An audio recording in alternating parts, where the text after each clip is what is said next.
طبرانی کبیر اندر، معرفت الصحابہ اندر، تحریر المقال اندر،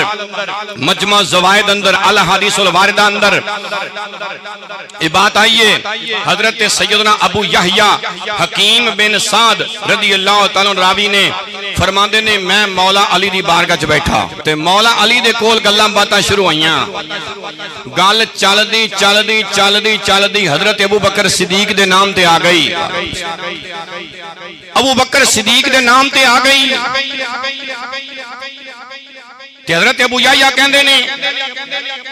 میں پھر مولا علی کو پوچھ ہی نہ لیا کہ ابو بکر دا شان کی ہے، مقام کی ہے، یہ صدیق نام کنے رکھیا ہے؟ مولا علی اپنی جگہ تو اٹھ کے کھڑے ہو گئے۔ مینوں تو انج لگدا ہے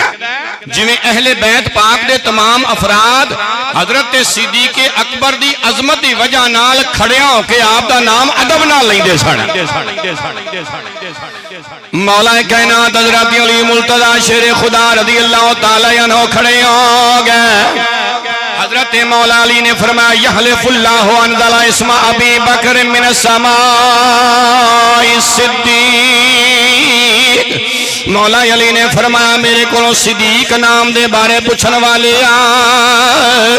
اللہ نے صدیق نام نو کنیاں عظمتاں دتیاں نے، اللہ نے صدیق نام نو کنیاں شاناں دتیاں نے۔ مولا علی پاک فرمان لگے مینوں اس اللہ دی قسم ہے جن نے مشرق بنایا ہے، مینوں اس اللہ دی قسم ہے جن نے مغرب بنایا ہے، مینوں اس اللہ دی قسم ہے جن نے شمال بنایا ہے، مینوں اس اللہ دی قسم ہے جن نے جنوب بنایا ہے۔ اوے سنن والے آ مینوں اس رب دی قسم ہے جن نے ساری زمین بنائی ہے، مینوں اس رب دی قسم ہے جن نے سارے آسمان بنائے نے۔ ابو بکر صدیق دا نام کوئی عام نہیں ہو، یہ نام تا اللہ نے عرشاں تو